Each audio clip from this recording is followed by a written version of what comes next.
इस तरीके से आप 20-30 मार्क्स का इंप्रूवमेंट, जो कि प्रैक्टिकली पॉसिबल है, आप एकदम से 100 मार्क का इंप्रूवमेंट नहीं कर सकते, लेकिन 3 अटेम्प्ट है आपके पास में, आप 30-30 मार्क्स का इंप्रूवमेंट देख सकते हो।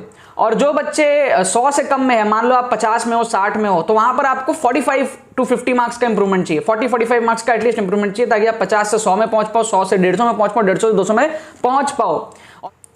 Alright, hello friends, welcome to ARS के यूट्यूब चैनल। मेरा नाम है आयुष राठी और आज इस वीडियो में मैं आप लोगों को स्ट्रैटेजी बताने वाला हूं आपके मार्च 2021 जेईई मेन के अटेम्प्ट के लिए।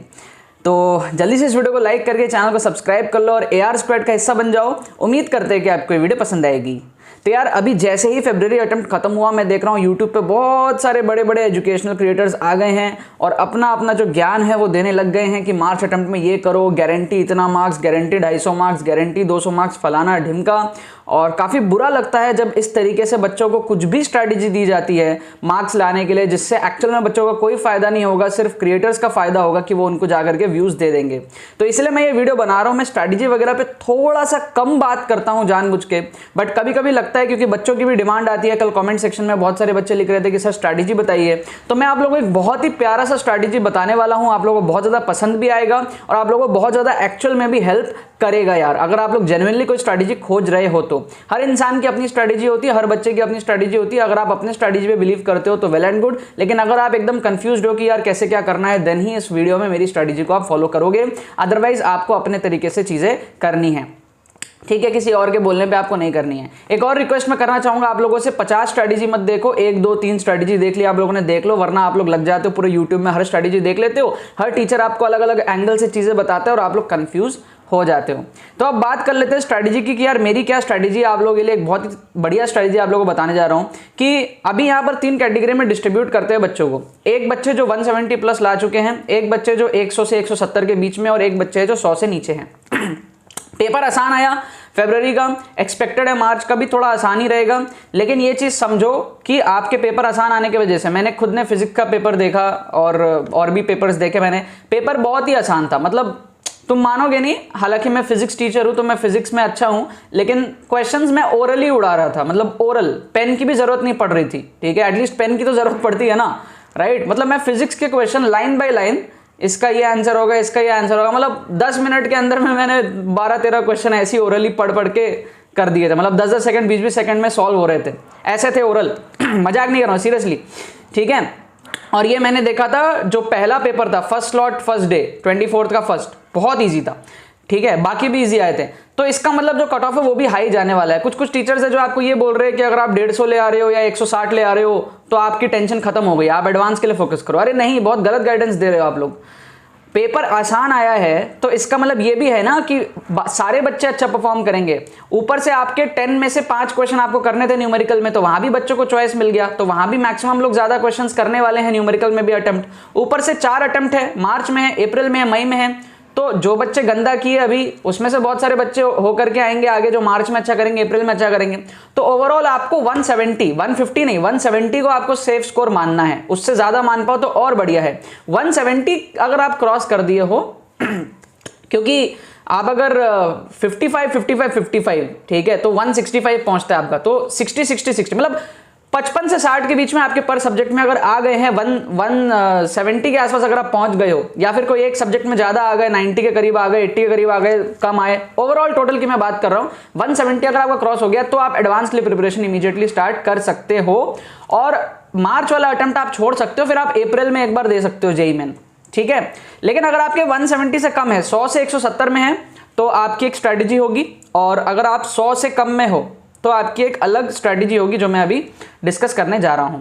अब जो बच्चे 100 से 170 में हैं उनको क्या करना है, 20-30 मार्क्स का इंप्रूवमेंट की तरह देखना है हर अटेम्प्ट में। मतलब कि अगर आपके अभी मान लो 100 आ रहे हैं, लेट से 110 आ रहे हैं, तो आपको मार्च अटेम्प्ट तक 130, 135 तक पहुंचने का ट्राई करना है, या उससे ज्यादा हो पाए तो उससे ज्यादा। उसके बाद में फिर आपका जो अप्रैल अटेम्प्ट रहेगा वहां पर आपको 155, 160 तक पहुंचने का ट्राई करना है। फिर जो आपका मई वाला अटेम्प्ट रहेगा उसमें आपको 190 तक पहुंचने का ट्राई करना है। इस तरीके से आप 20-30 मार्क्स का इंप्रूवमेंट, जो कि प्रैक्टिकली पॉसिबल है, आप एकदम से 100 मार्क का इंप्रूवमेंट नहीं कर सकते, लेकिन 3 अटेम्प्ट है आपके पास में, आप 30-30 मार्क्स का इंप्रूवमेंट देख सकते हो।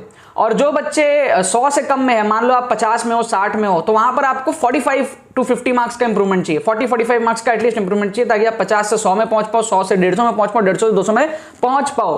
और जो बच्चे 170 के ऊपर है उनको मार्च वाला आप स्किप कर सकते हो, एडवांस पे फोकस करो 2 महीने और सीधा अप्रैल वाला दे करके वहां पर 190 का टारगेट आप देख सकते हो, 200 का टारगेट आप देख सकते हो।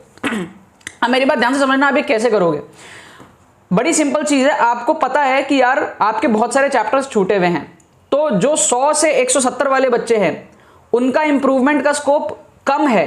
क्यों? क्योंकि उनके कम चैप्टर्स छूटे हुए हैं, और जो 100 से नीचे वाले उनके ज्यादा चैप्टर्स छूटे हुए हैं, तो उनका इंप्रूवमेंट का भी स्कोप ज्यादा है। तो what you have to do is, अभी से लेकर के आपका 20 दिन के आसपास बचा हुआ है आपका अगला जेईई मेन में, तो आपको क्या करना है, for the next 1 week at least, 1 week के लिए आपको कोई टेस्ट नहीं देने हैं, कोई मॉक टेस्ट नहीं देना है। चाहो तो आज ही एक दे दो, उसके बाद 1 हफ्ते मत देना। एनालाइज कर लो कि कौन कौन से टॉपिक्स आपके छूटे हुए हैं तीनों सब्जेक्ट में।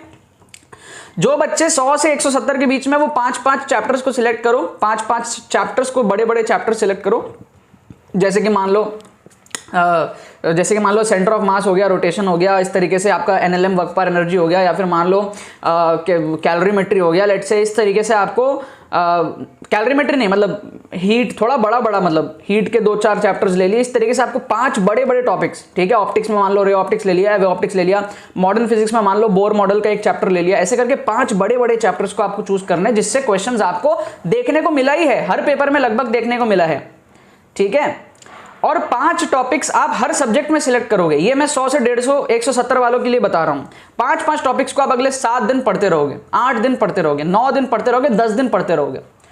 उन 5-5 टॉपिक्स को आप जब कवर कर लोगे तीनों सब्जेक्ट के, उसके बाद you will have to start giving mock test again. उसके बाद आपके जो नॉलेज है उसमें ये 5-5 चैप्टर्स ऐड हो जाएंगे, एंड आफ्टर दैट उन 5 में से मैं एक्सपेक्ट करता हूं कि आप 3 क्वेश्चन कर पाओगे, ठीक है। 3 क्वेश्चन का आपको इंक्रीमेंट मिलेगा, एमसीक्यूज में भी मिलेगा, 1-2 क्वेश्चन का तो मिलना ही चाहिए, और जो न्यूमेरिकल है वहां पे भी 1 क्वेश्चन तो बढ़ेगा ही ना, क्योंकि वहां 10 में से 5 करना रहता है, तो वहां पे भी 1 क्वेश्चन आपके इन 5 चैप्टर्स में से 1 फंसेंगे। तो 3-3 क्वेश्चन का आपको इंप्रूवमेंट मिलेगा, मतलब कि आपके 12-12-12 36 मार्क्स के आपको इंप्रूवमेंट यहां पर मिलेंगे, जो 100 से लेकर के 170 वाले कैटेगरी के बीच में बच्चे हैं। तीनों सब्जेक्ट में आपको 36-36 मार्क्स, तीनों सब्जेक्ट में 12-12 मार्क्स, तीनों सब्जेक्ट्स में 3-3 क्वेश्चन आपको एक्स्ट्रा करने हैं। तो उस 3-3 क्वेश्चन को एक्स्ट्रा करने के लिए आपको 5 या 6 चैप्टर आपको नए सीखने पड़ेंगे, बढ़िया, जिससे वेटेज आता है। चूज करके खुद ही आपको चूज करना है, और अगले 7 से 8 दिन या 10 दिन आपको वही टॉपिक्स को बहुत अच्छे से पढ़ने हैं, राइट। तो इससे आपका क्या होगा, अगर आप 100 में भी हो तो 36 मार्क्स बढ़ेगा, फिर और 36 उसके अगले अटेम्प्ट में, और 36 उसके अगले अटेम्प्ट में, आप 200 तक पहुंच जाओगे आराम से। थोड़ा बहुत नेगेटिव भी हुआ तो भी कोई दिक्कत वाली बात नहीं है। ये एकदम बेस्ट स्ट्रैटेजी, सीधा स्ट्रैटेजी, कोई घुमाने वाली बात आपके लिए नहीं है। अब जो बच्चे 100 से कम में है उनको ज्यादा चैप्टर सिलेक्ट करना, उनको 10 चैप्टर सिलेक्ट करना है। 10 चैप्टर आप सिलेक्ट करोगे और उस 10 में से आप 6 क्वेश्चन कर पाओगे, राइट। 6 क्वेश्चन कर पाओगे उस 10 में से। 6 मतलब 10 चैप्टर्स आपको सिलेक्ट करने पर सब्जेक्ट, उनको अगले 10-12 दिन पढ़ना है अच्छे से। चाहो तो आज एक मॉक टेस्ट दे लो और 10-10 चैप्टर छाट लो कि ये 10-10 चैप्टर है जिससे क्वेश्चंस आता ही और मुझे नहीं आता। अगले 10 दिन आप उसी को पढ़ोगे। 10 क्वेश्चन भी अगर आएंगे, हालांकि 10 नहीं आए, मान लो 8 आए, 9 आए, आप एटलीस्ट 5 क्वेश्चन भी करने के काबिल बन जाओ। 6 भी नहीं, चलो 5 क्वेश्चन, 10 टॉपिक्स पढ़ो और 5 क्वेश्चन करने के काबिल बन जाओ। 3-4 क्वेश्चन तो आप एमसीक्यूज में कर लोगे और 1-2 क्वेश्चन आप न्यूमेरिकल में कर लोगे। जो 10 में से 5 करना, उसमें से 1-2 क्वेश्चन आप और कर लोगे कंपेयर टू द आपका फरवरी वाला अटेम्प्ट। तो 5 क्वेश्चन भी अगर मैं एक्सपेक्ट करता हूं तो आपके 5-4 20 पर सब्जेक्ट, तो 60 आपके ओवरऑल मार्क्स जो इंक्रीज हो जाएंगे। अगर आप 50 पे थे तो 110 पे पहुंचोगे। 110 के बाद में फिर आप और इंप्रूव करोगे आगे तो आप 160 तक पहुंच पाओगे। अब ये जो इंक्रीमेंट है ना, ये आपका एक्सपोनेंशियली नहीं होता और लीनियर भी नहीं होता, ये आपका कम होते जाता है। मतलब स्टार्टिंग में आप अगर 50 का इंप्रूवमेंट कर रहे हो तो अगले में फिर 30 का इंप्रूवमेंट होगा, फिर अगले में 20 का इंप्रूवमेंट होगा। ऐसा मत समझना कि अभी 60 का इंप्रूवमेंट करोगे फिर से 60 का होगा, फिर से 60 का होगा ना। वो डिपेंड करता है आपके कैलिबर पे। लेकिन जो एक देखने को ये मिलता है कि अगर अभी आप 60 का इंप्रूवमेंट करोगे तो अगली बार 40 का इंप्रूवमेंट होगा। तो अगर आप अभी 50 से 60 का इंप्रूवमेंट 110 पे पहुंचोगे तो अगली बार इसका अगला जो अटेम्प्ट होगा अप्रैल वाला, उसमें आप 40 का 150 पे पहुंचोगे, फिर आप 30 का इंप्रूवमेंट 180 पे पहुंचोगे, इस तरीके से। तो आपको एक जंप लेना बहुत जरूरी है आपकी इनिशियल सिचुएशन से। जैसे मैंने बताया कि 36 मार्क्स का इंप्रूवमेंट, तो अगली बार भी 36 का होगा, जरूरी नहीं है, कम का हो सकता है, ठीक है।